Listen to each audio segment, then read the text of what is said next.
Hello, hello, my Instagram family and beyond. Welcome to Talk About It Tuesday. This is Tosca Di Matteo, founder of Tosca Coaching and Consulting, and I'm so excited to be back here with you in year 2 of Talk About It Tuesday, season 4. I am thrilled to have new live episodes. As you may know, this summer, I was picking my summer picks from the previous seasons. When we had over 40 episodes last year, so hopefully you've been enjoying some reruns. And I'm excited that you're here today. Oh my gosh, we got people coming in. I'm so excited. Listen, before I bring Sylwia on, I just wanted to introduce myself for those of you who may not know who I am. I am a truth teller and a truth seeker, and my mission in the world is to help create human-centric workplaces. And I do that through a few different things. I do that through corporate coaching and consulting.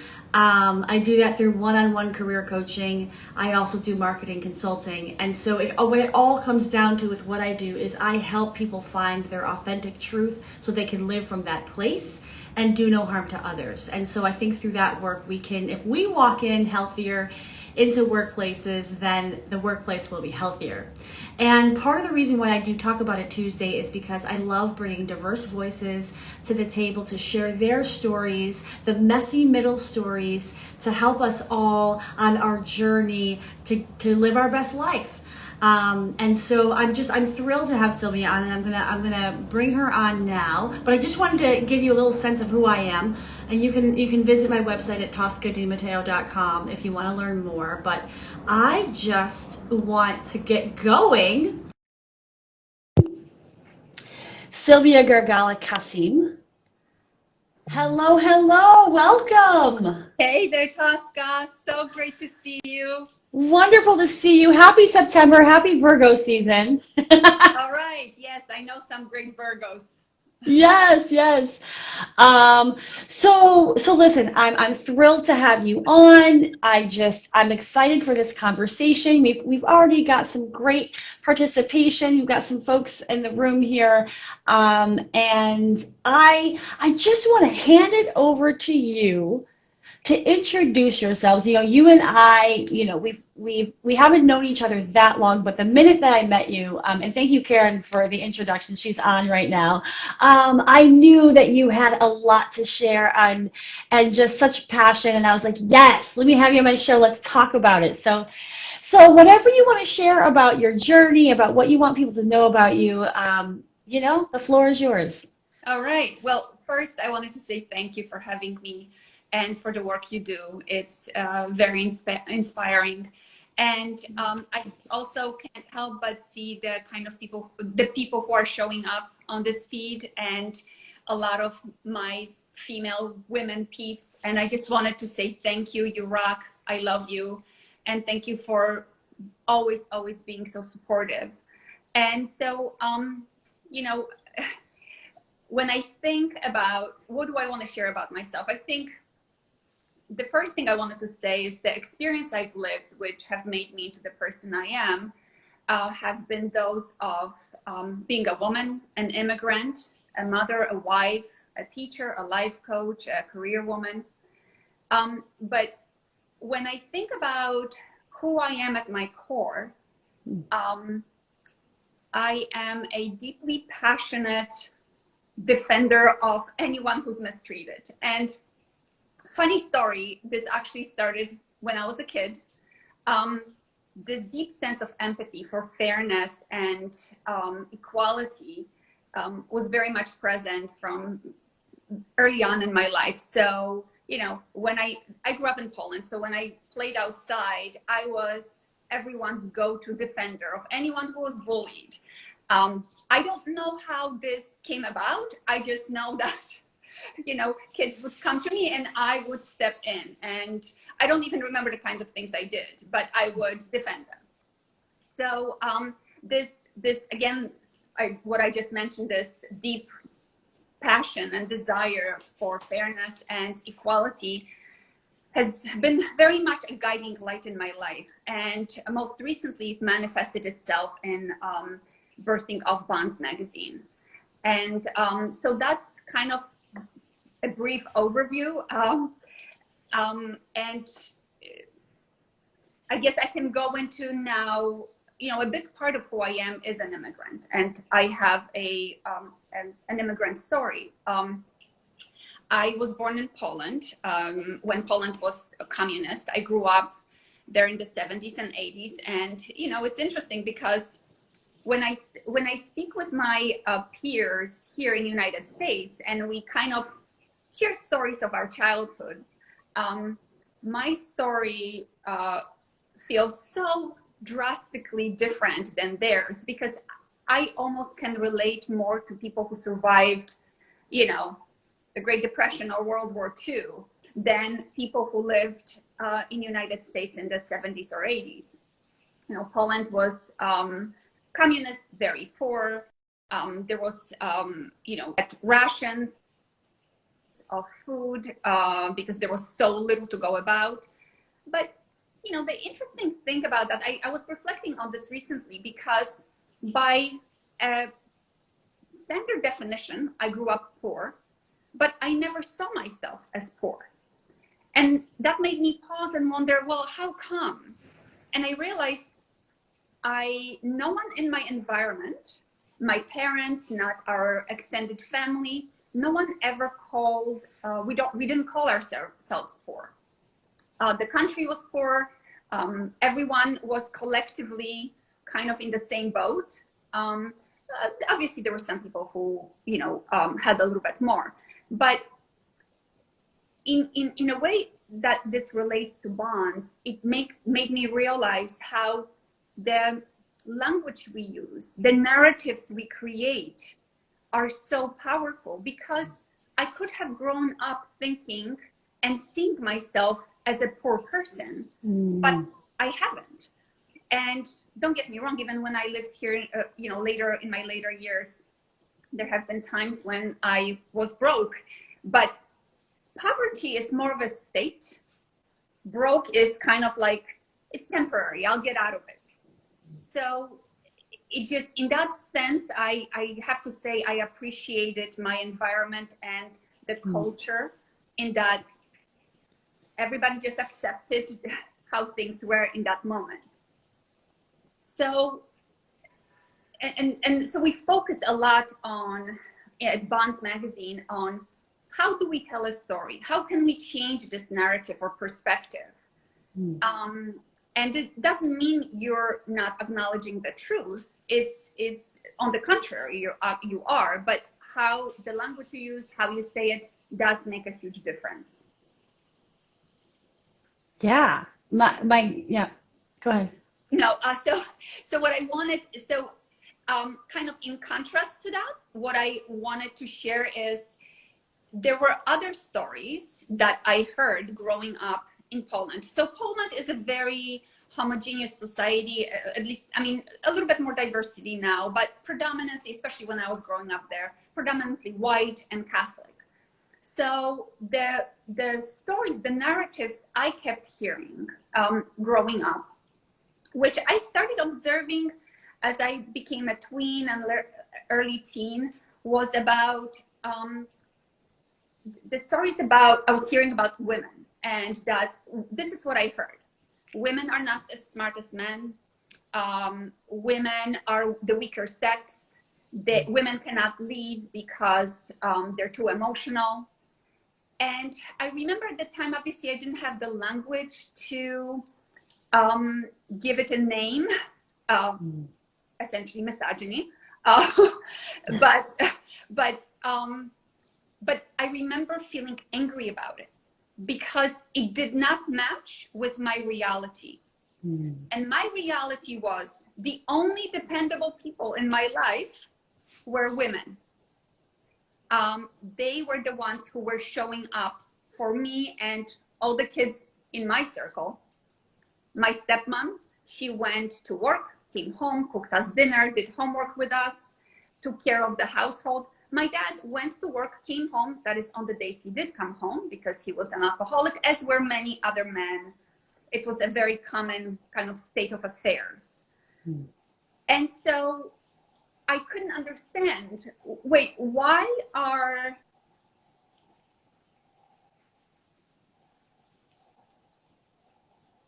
Oh, I can't hear you. Is it just me? All of a sudden. No? For those on, can you hear her?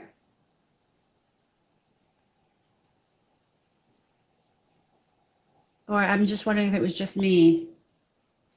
Nope, I still can't hear you.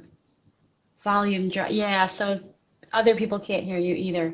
Your audio cut. So maybe if you want to use the mic from the phone. Okay. Well, yeah.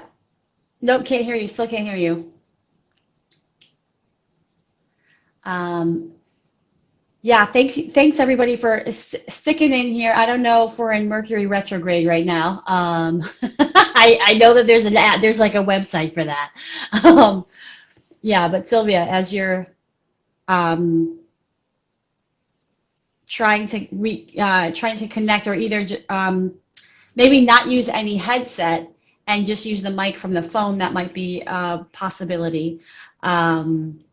And oh my gosh, so much rich sharing.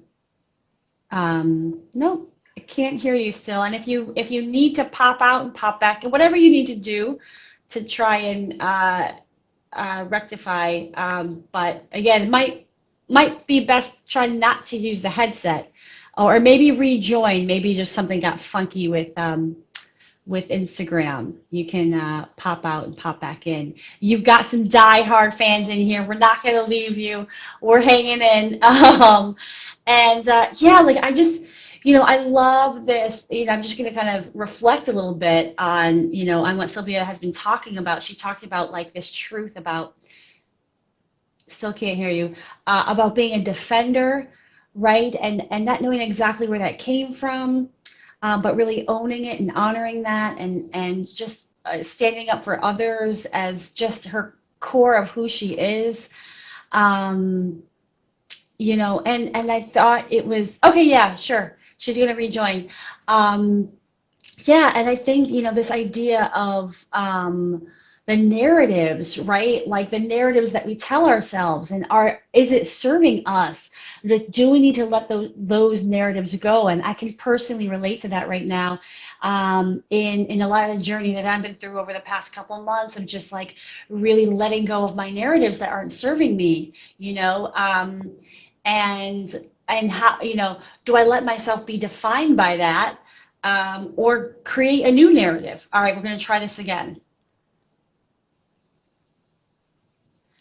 All right, let's see. Oh, decline. Let's try it again, Sylwia. I am going to invite you to come on. You're just going with the flow, y'all. We just, we're going to make it happen. There we go. All right. All right. We can hear you. Woohoo, you're back. You're back. Sorry about that. I have no idea what happened. But my husband, who happens to be my tech support, swooped in, and that was helpful. Thank you, husbands. You're amazing. Yes, but what would we do without the support? Sometimes, we just got to lean on it. Yes, and your crew is still with you. We're all here. Yes. Thank you. I was just sharing a little bit of reflection, but go right ahead. Yeah. Sure. So I still remember what I was talking about. Great. So I was talking about the stories I was hearing about women, and and how they did, as I was growing up, the stories I was hearing did not match my experience. So unfortunately, that really hasn't changed all that much throughout my life. Whether it's in a work environment or in other situations, I see women who work super hard, show up, go above and beyond, and they have to work so much harder to get acknowledged or recognized for their contributions. And so I think that our mission at Bonds Magazine is to keep this narrative going, because there are so many stories out there that just aren't true.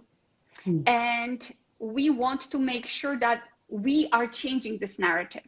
So the whole idea that, for instance, women are don't make good leaders because they're too emotional. By the way, one of the recent research says that the best leaders are people who are very much emotionally intelligent. And guess who scores the highest on emotional intelligence? Ladies. So there is a lot of progress, and forward momentum, and but we're not where we should be. And so we will keep plugging along because women deserve better. Yes, that cannot be said enough. Women deserve better, right? Yeah. So I just want to like pause with you for a second here because I just really appreciate you sharing, kind of your origin story and just acknowledging who you were, not really knowing where it came from, but this defender quality and this standing up for others and wanting to be that person that holds. I just kind of see it as like you wanting to hold space for other people who maybe are not being treated fairly and seeing them and like I hear advocacy also. Yes. And I'm curious, because you came to the U.S. when you were 16, and clearly equality issues are global. Yes. But I'm curious, did things change? Like, what was your perception when you came here, right? Because, like, this country is so much known for a land of opportunity. And, like, I'm just curious, like, your expectations when you came here versus, like, what you saw and what was that experience like as it relates to your passion for equality that started as a teenager? So, I mean, look, I think that I definitely saw that I would have a lot more opportunities here in the United States, and I experienced that. And so I am very grateful for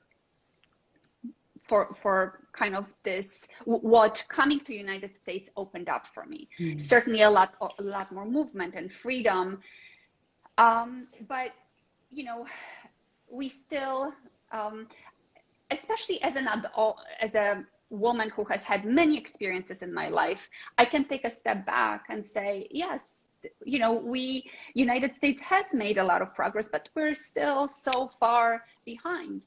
And I have to say that my focus is more on also the kinds of narratives that continue to exist out in the world. So I'll give you an example. I listened to a friend of mine, a dear friend, recommended listening to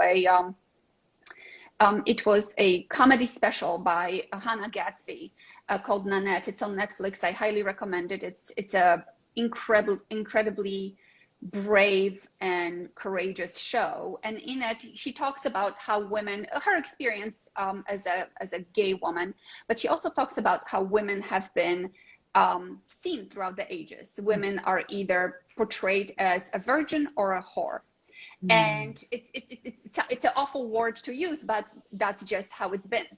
So this weekend, a male comedian posted a message in response to all the abortion rights issues that have been going on in Texas. And his post was, any woman who doesn't know she's pregnant at 6 months is a whore. This weekend this happened. A man who thinks, first of all, he clearly doesn't know anything about the reproductive system and what happens to women's bodies, but he thinks he can talk about it. Okay, some women don't, of course, some women still bleed, even though they're pregnant. So the fact that a man would actually think and put it on Twitter, on public forum, and by the way, 700 people liked his tweet. Of course, nearly 4,000 reamed him out, as they should. Yes. But this, I see this and I cringe, because misogyny is so deeply entrenched in our system. And it's not just men, it's also internalized misogyny within women, Yes. who don't even recognize it because they've been so brainwashed. So we want to keep talking about these things, and that's you know what that's why we want to keep sharing stories you know, through Bonds magazine. And so yes, United States, a lot of progress excuse me, and a lot of opportunity. But you know, I actually would like to share a story that I've written, but we have not published it yet, because it's a very difficult story for me to share. But the reason I decided I'd like to share it is to demonstrate the impact of when women come together and share stories through Bonds or any other platform they choose. We are validating each other's experience, and we're supporting one another, because there's always another woman going through the same thing. So I know abortion rights is a you know, hot topic, and I'm not here to debate whether one way or another. What I wanted to share is my experience. I got married very young. At 21, I had a child, but that was a choice I made. Now I look back, I'm like, oh my gosh, 21, I was a baby, but I wouldn't have changed anything. And at the time, I felt I'm ready for a baby. I want this baby. I was in a solid relationship. I later married the person that I was with. We were married for 20 years.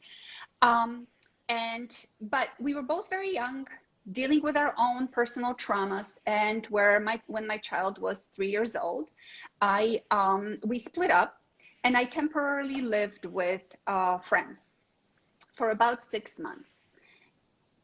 I was essentially homeless. I didn't have a home that was mine.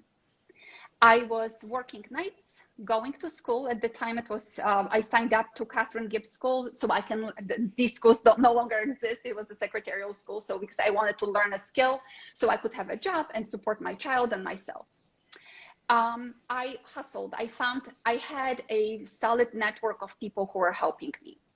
But and my daughter at the time was going to daycare, which was attached to a Catholic church. And you know, after several months, I had a hard time, you know, making the payments. Childcare, by the way, for many people who are out there and parents, is very expensive. And I asked them, it was a lovely young woman who was running the daycare, and I asked her if they would consider giving me a temporary discount while I'm in school. And she said, I can't make that decision by myself, but I'll speak with Father so-and-so, whoever he was in charge. It was a priest. So whether it was several days later or a week later, she asked me to speak on the side. And she said, I'm sorry, but he said no. But I say yes. So I can help you. Would $20 a week be helpful? And I said, absolutely. But I experienced this shock and such deep sense of disappointment and gratitude to this woman at the same time, because here is a place, a church that I've been taught, and I was very Catholic and very religious, that told us, you know, we are this benevolent force. We will take care of our people. In a moment of need, when I reach out, and I wasn't even asking for anything for free. I wasn't asking for a handout. I asked for temporary help, and I got a no. The same people are telling women, no, we have the right to tell you what to do with your body. But the life that's already here, you'd think anybody would ask me, you'd think anybody ask, oh, by the way, if you're struggling that much, does your child have food? Nothing, nada, zip. Okay, so that was the church. Then came the state. A friend of mine suggested, listen, you're a single mom, you're working, having hard time making ends meet. Why don't you go to the state and see if you can get at least some kind of stamps for your child, so you get like some sort of subsidy. I came to the United States on a green card. I've always been a legal citizen, a legal resident. Now I'm a citizen. At the time I was a legal resident, my child was obviously an American citizen. When I went to apply for a little bit of help, I was turned away because I was not an American citizen. And I said, well, but my child is an American citizen. It didn't matter. Now, look, this was 1996. Perhaps some things have changed. But for all those people who claim that immigrants are using the system, or for all those, I mean, there are so many themes here. And the reason I'm sharing this story is because it infuriates me.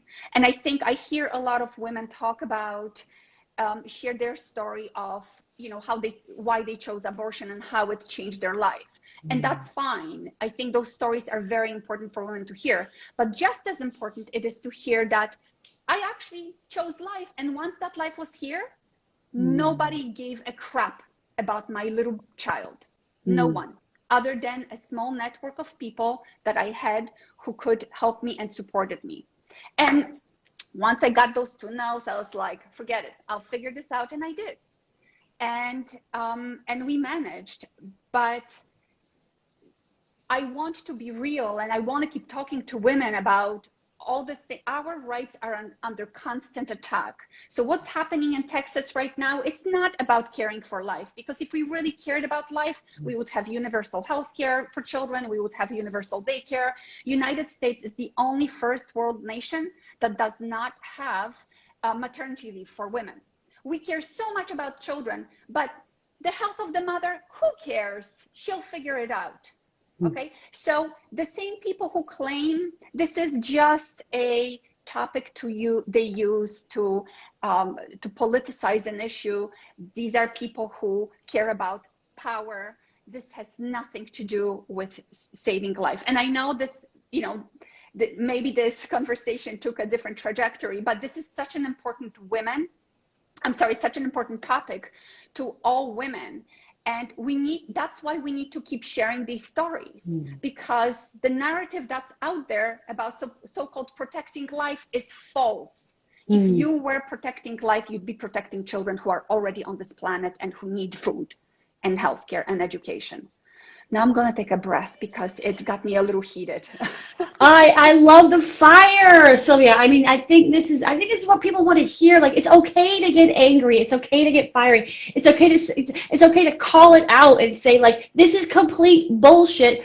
Pardon my language, but if you've been on my show, that's how I talk. But I think that I think it's important to let our fire come through, and I'm so glad that you're sharing this and sharing your truth, because part of it is, I think, shaking people awake, right? To say, you guys, do you see what's happening here? The work that I do too, right, is like in the corporate realm, right, of these toxic environments, which is dealing with misogyny and all these stories, like you're saying, right? Yeah. And it's like, but there's still so many people that Heather, thanks for joining. So glad you were here. But so many people, we just keep trucking along, and it doesn't really hit them. Yeah. Right? Like these double standards, and there's like, you can't fucking win as a woman because, like, you can't, you're damned if you do, you're damned if you don't, right? And there's like such a fine line of acceptance, like, like you can choose to have that baby, but don't go on welfare. It's just crazy. So again, I there's a lot of people showing support and say, yes, thank you for sharing.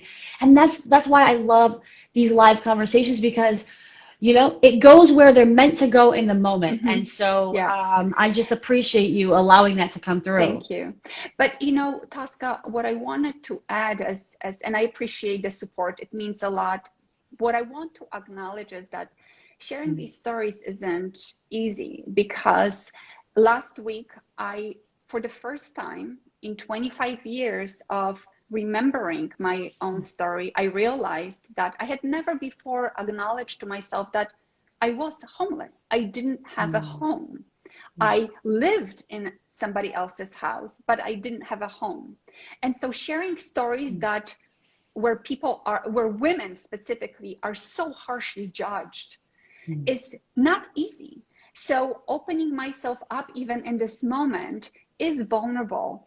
It still scares me. It's not easy for me to share it. I recognize the importance of it, but it's a big deal. So I understand that women who have great stories, who have stories of hardship and challenge and overcoming all kinds of difficulties, hold back a little bit because, women are so harshly judged, like we just said about, they're blamed for everything in our society. And that actually brings me to, Bonds magazine was really very much inspired by a book by Elizabeth Lesser titled Cassandra Speaks. And in that book, Elizabeth Lesser writes a lot about how so many of our stories throughout ages have been told by men from a male perspective. And the origin story of Adam and Eve, she analyzes the story and she says, what are we teaching young girls and frankly boys? Till today, what a lot of religious institutions are teaching is Eve was a temptress, she was bad and trouble.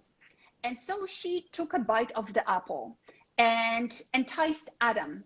And so little girls hearing this story, what are they going to hear? Is that intrinsically somehow they are bad. Because here, look at the first woman, Eve. She was bad. But if you take a step back, and what Elizabeth Lesser does so wonderfully in her book is she reevaluates the story. She's like, okay, here was a woman who was curious, was bored with, Eden, because hello, Eden sounds kind of boring to me too, I have to say. Who wants perfection when we can have all this human messiness, But she was curious. She wanted knowledge. She wanted more. She was hungry for just, again, knowledge. And so she's penalized till today. And the story that keeps being repeated is that she is bad. Adam, who takes no responsibility for his actions whatsoever, he's just kind of going along with the flow. Well, dude, you made a choice too, right? But we don't beat him up the same way. And if one were to focus on the Bible, there are so many stories of men in the Bible who make so many mistakes, but their story is presented as a hero's journey. But Eve's story, oh, you made one mistake, that's it. The end with you, you are evil for the rest of humanity and all women with you.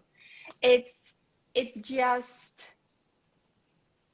mind-blowing that, this is the story we keep repeating. But what's great about the book is that, Elizabeth Lesser presents this, and that's what Emily Hill, who's my who's the co-founder of Bonds magazine.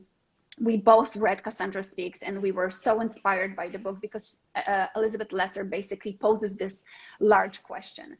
What would the world look like if half the stories were told by women? So what Emily and I are doing is we're trying to catch up now. We're trying to collect as many stories from women as we can, so we can have enough of female perspective out there. Yes, I see Emily Rose. I'm so glad that you joined Emily and, of course, supported your co-founder. It's amazing. It's like, gosh, I mean, there's so many truth bombs that you're sharing, and so much honesty, and also so much, like, I think, a cry for the awakening, a cry for, like, people to hear, like, to really acknowledge, like, the shit that you've been told. Like, how are you internalizing it? How are you acting on that? And actually, is that in your best interest? Is it true? Is it what you want to believe? Is that the guiding principle or philosophy or whatever that you want guiding you? Agreed. Oh my gosh, right? Like men need to hear these stories too, and it's funny because like I wish there were more men that joined this platform, because I look at the data and I'm like, you know, I'm talking to a lot of women, which is beautiful, and I want the men to show up and see what their role in this, you know, in this phenomenon. So please, for all of you watching, share this with the men that you know that need to hear these things. That's my call to action. Um, but I am curious, right? Like for those watching now and after the fact, right? They're like, holy crap, I never thought about it that way, you know, because I think the way that you tell your story, the way that you share stories is so powerful. And what can they do in your perspective? Like once you're like, oh my gosh, like, right, I've been living this way, or there's some kind of acknowledgement. Where do you go from there when you realize your whole existence, right, is based on these stories that aren't true? They are based on suppressing you and controlling you and making decisions for you and making you feel wrong, regardless of what you choose. Like, what do you then do with that? That's a great question. So I think that the way you present it, it's if someone is having this kind of epiphany, it can feel very big and heavy. So what I would say is just we have to start slowly. We were not going to be able to change everything overnight, right? So in life coaching, I trained with Martha Beck, and she uses this term called turtle steps, meaning you take tiny little step one at a time. It's and that's, you know, with each little step there, you're kind of bringing about some change. So what I would encourage the women and people who are, let's say, on this call or who will be watching it later, if let's say there's something in your life that you're struggling with, there's a great teacher, Byron Katie. She has this process called the work. And what she does, and this is the simplest thing to do, if you have a belief or a thought, she starts by investigating this belief or a thought. But one way to break down the pattern is to actually say the opposite. So let's say I am thinking, I am having a thought, I am a terrible public speaker. The opposite of that would be, I am a fantastic public speaker. And ask yourself, well, do I have any examples from my real life when I was a fantastic public speaker? And so, well, maybe not fantastic, but decent. I could pull few, you know, and I'm like, okay, maybe I'm not so terrible after all. But the whole idea is to challenge the thoughts and the beliefs that keep showing up in our life. And the easiest way to do it, well, easiest, I say that in a way of maybe using the language, but not internally, right? So in using the language is to say the opposite and see how that how does that make you feel? It can feel very uncomfortable and kind of tough, but that's how you slowly start breaking things down, breaking down narratives and that you've held on to or been, you know, taught or surrounded by throughout your life. Does that kind of, how does that land for you, Tosca? Yeah, no, I mean it's super helpful. It's such a practical thing for folks to start to do. And yeah, it reminds me of, you know, one of my coaches used to say, she used to tell me to like add a maybe onto the statement, right? Which is just another tool. Like I love the opposite because that to me that's more powerful to just to plant that seed that the actual opposite is true, you know. But it's like, yeah, you know, so it's like I'm a horrible public speaker, maybe. Like maybe it's not true. Like maybe it, you know what I mean? Like, but yeah, I love that because I think, you know, I think things can feel so huge sometimes, right? Yes. You know, that it's like, oh my God, there's so much work to do in the world right now, you know. And I think a lot of what you share too is which I talk about a lot too, which is like the paradox, right, of life. I'm grateful and this is horrible. Yes, Right? yes. Which is, you know, you talk about coming to country, like grateful and also like this is not okay, right? And so how do we navigate and not get paralyzed in that juxtaposition, but move forward and say, I want to attract more of the good, or I want to allow myself um, the even to dream bigger, because I think the other thing that happens sometimes is we can look at our lives and say, oh my gosh, I'm so blessed, I'm so privileged, how can I want more? And that's like an excuse to not dig deeper into your desires, which I think like is a travesty, because the Yeah. more that we allow ourselves to get what we want and pursue what we want, the more that we are allowing others to do the same. We are showing others that that holding back serves nobody. It certainly doesn't That's serve right. you, and it doesn't serve anybody else. Especially, and this comes up for me, especially in the context of you know, all the racism that's going on and has been going on for centuries in this country, but the more that white women are allowing themselves to dream bigger, the more that I think other people of color will also rise up. You know, I think it's, I hope I'm making sense, you know, but I think the more that we squash ourselves, the more that other people like are also squashing. Like if this concept of we are one is true, right? Like if we are Yeah. all connected, then yeah. Sorry, go ahead. No, I see what you're saying, and I agree with you. Playing small does not serve anyone. Yeah. Um, but the reality also is that there will be people. I mean, I think part of what's happening right now in our country here is a reaction to, you know, people who held power were predominantly white male, and they're losing grip on this power, and so they're having a reaction to this. And but that doesn't mean that the rest of us, women, minorities, people of color, that we need to play small. But to take up space, to say, I belong here, I deserve this, is no easy feat. And so, how do we get there? How do we do this? How do we, you know, build up this muscle, our courage? And so, Emily and I believe that one way we can support women through this process is through community. And that's what Bonds Magazine is. It's a community of women who, okay, maybe we don't get together and have coffee together or, you know, drink wine together. Maybe one day we will. But we get together through stories that and inspire and build each other up.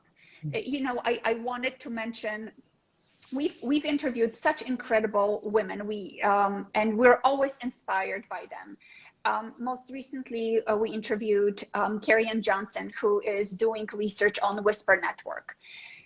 And again, majority of us haven't heard about the Whisper Network. Turns out there, you know, women are still experiencing very high levels of stress at work because of sexual harassment, and there really isn't, you know.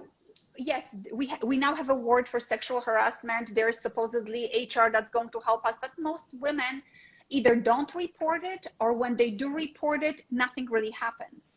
So what Carrie Ann has been researching is that women, because women support one another and want to protect each other all the time, have created these networks where they offer each other a gentle warning. So Carrie Ann said it really well when I was interviewing her. So it would be something like, for instance, and it's not just workplace, it could be also in any kind of environment, in school. So let's say a young woman says to her friend, oh, I'm going to go to visit this professor because we're going to discuss a paper, you know, and her friend could say, you know, you might want to take somebody with you. Don't do this alone. she's not saying what experience she has, but she's offering a warning. And so women warn each other. I know I've done this in a workplace environment. I haven't told other women necessarily what has happened, but I told them, be careful about XYZ. And so this is another layer of community that women, because women are so community oriented, women keep building community, and that's how we support and take care of each other all the time.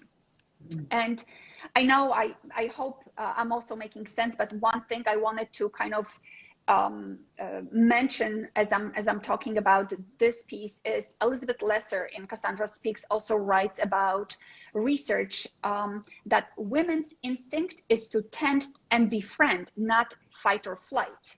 So there is a researcher who I don't remember how many years ago, basically she was very curious about this fight or flight response that people have to stress. When she looked into research, it turned out that it was only done on women. It was only done on men. Women were not part of the research, as by the way happens still very often. A lot of research, women are left out of it. So she decided to conduct her own research. And what she found was that women respond very differently to stress than men do. It doesn't mean that women never respond to, fight or flight, but their response is more about tending and taking care of, because they're more focused on healing. And by the way, have you ever heard of Antoinette Tuff? No. I'd like to pose this question to our listeners. I wonder if anyone here has ever heard of Antoinette Tuff. I would wager a bet and say most people haven't. This is a woman who in 2013 diffused a very dangerous situation. A young man, I think it was in Atlanta, Georgia, walked into elementary school with 500 rounds of ammunition. And she basically talked him off the ledge and convinced him that violence was not the answer.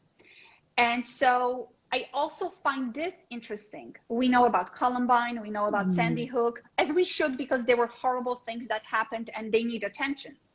But why doesn't Antoinette Tuff, a woman who diffused such a dangerous situation, why doesn't she deserve attention? Shouldn't we be talking about women who are tending and befriending and finding solutions? And that's another thing that infuriates me. Why does it all have to be with a focus on violence? Can we please talk about what women are capable of?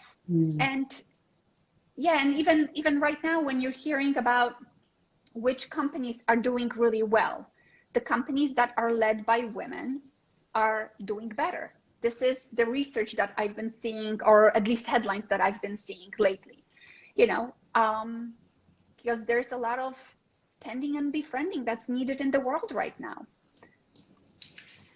Yeah, I mean, absolutely. I love, hero stories about de-escalation. I love that from Carrie Ann King Johnson. Thank you for joining and for sharing that. I think that I'm just kind of digesting what you were sharing, and it makes me think of, again, like Bonds Magazine, right? And your purpose there, and your hope that women share their stories, that we realize that, like, the narratives that we have heard our whole lives are not true, or for centuries are not true, or like, what are the stories that we need to hear that will lift us up, maybe even to this last point, right? That aren't like we can only hear so much of the doom. We need to be uplifted by other women's stories too, and their triumph. So actually, while we're still in this like new moon energy, like yesterday was new moon, my question for you is, in your wildest dreams, what do you hope that Bonds Magazine becomes? We'll just put that out there into the universe with all these women supporting you and wishing this wish with you. I hope that it becomes a resource for women, a resource for wanting to be part of a community, to share stories, to be inspired, to be uplifted. to yeah, I think that's, you know, we have all kinds of, Emily and I dream all the time. We have all kinds of, we have new ideas all the time. We just basically can't stop dreaming, which is a good thing. But sometimes, you know, we kind of need to bring ourselves back down to earth. But, you know, we hope that maybe we will be able to do events and hold events where we have inspirational women speakers, where we can connect more on a personal level. And I know that when I've gone to some events where I meet inspiring women, I am so fired up. I'm ready to take on the world. And that's the kind of energy we want to be putting out there into the universe, into the world. Because the more women that can tap into this energy and harness it for themselves, the better our society will be as a whole. When you look at societies that are thriving the most, it is the societies where women have the most equality. Places where women are repressed are societies that are not thriving. Yeah. So, but I didn't want to end it on this note. What I wanted to end, what I wanted to say in terms of our dreams, again, our dream, the big dream, is to have really women being willing to be vulnerable and share their difficult stories, the things that they've overcome, and keep showing up for each other, for ourselves.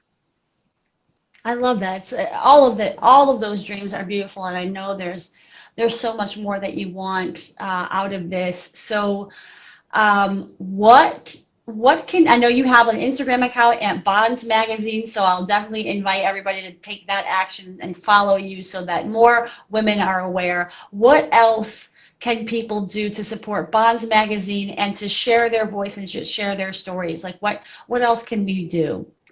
I think that, you know, maybe you know a woman who has done something incredible or something that inspired you. Let us know. We'd love to get suggestions on who to interview, who to reach out to. You know, some people have great stories, but may not feel comfortable writing them down. We're happy to, you know, hop on the phone, also do an interview or help you edit your story. And for those people who love to write and have been kind of holding back, feeling a little intimidated by sharing something that's vulnerable and deep, you know, the first step could be just to submit it to us and say, I'm not sure I want you to post it yet, but I just want to share it with you. Again, we're talking about turtle steps, right? Or maybe the first thing is to share it with your friend, a close friend you trust, because we need to keep hearing your stories. They're important. Stories tell the truth about human experience, and stories allow other people to find connections and you know, build communities. So I think that's my big ask. Don't hold back. Also trust us that we will do right by you when and if somebody doesn't feel like they want to share their story, sure, we won't publish it. It's fine. But it feels, and you know, I just wanted to add that both Emily and I write stories and we publish them, but before we publish them, there's a lot of back and forth of, oh my gosh, did I do this right? This feels really uncomfortable. It's not easy. It's a very hard process, and you are stretching yourself beyond comfort zone, but that's how we grow. Oh, so beautifully said, so true. I just love all the invitations that you just made, and I love, you know, that you're sharing that Bonds Magazine, you and Emily, is a safe space and will respect, you know, whatever the wishes are. And I think that these turtle steps are so important, you know, and that it's okay if it's not overnight, but that you know, just, you know, sharing your truth will set you free, right? Yes. I really do believe that, And I hope you also have a sense of freedom today in sharing, and when you're going to post your article that you talked about.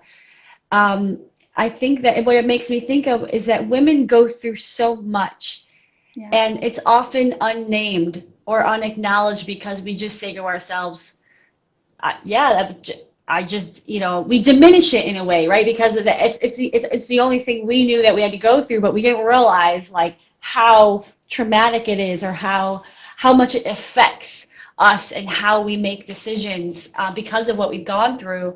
Um, and so I just really want to like thank you for you sharing your stories, for you sharing your truth, and being a place that women can gather, around a fire, virtually, right, and hear other women's stories and be inspired and know that like that that that there's a light, it often feels dark, but the more that we share our truth, the more that we put ourselves out there, and don't let shame eat us alive. That we are then the lights. We are the ones that will create the pathway to a better world, right? It doesn't have to be huge. It doesn't have to be Martin Luther King size. That each story matters, and that's, I think, what a big takeaway that I'm taking from what you're sharing, like that our stories matter, our truth matters, and that you and Emily have created a place where that can live, and that's just so beautiful.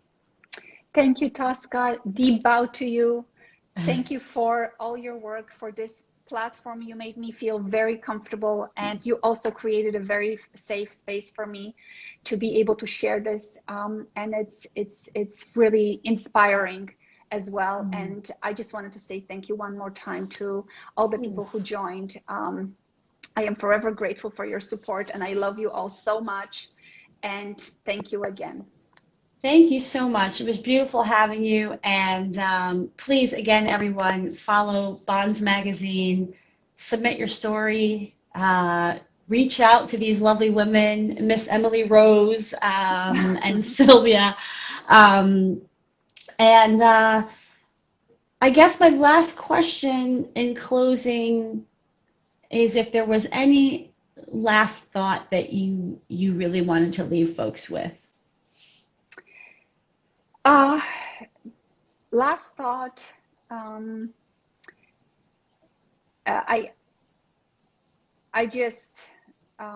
just wanted to kind of piggyback on what you were just saying. The last thought is, I just want to invite women to come in and join our mission, join our, kind of join Bonds Magazine. Let's build community together, and let's start practicing together, taking up space, and using our voice. Right before this call, I was walking around my room doing my power poses, reminding myself that this life force inside me needs to be released, and it's because it will do a lot of good in the world. And that's exactly what all the women out there have, this life force. Share it with us. Send your stories. Talk to us. We want to hear from you. Oh, wow. What a beautiful way to end. Thank you so much. It was a pleasure and an honor having you here, and I have no doubt I will see you on much bigger stages in the near future. Thank you so much, Tosca. Thank you, and thanks for all who are joining now and after the fact. Thanks for this very first inaugural Talk About It Tuesday this season. What a beautiful and powerful way to start. Let's keep it going, y'all. Happy September, and we'll see you next week. Take care. Ciao for now. Bye.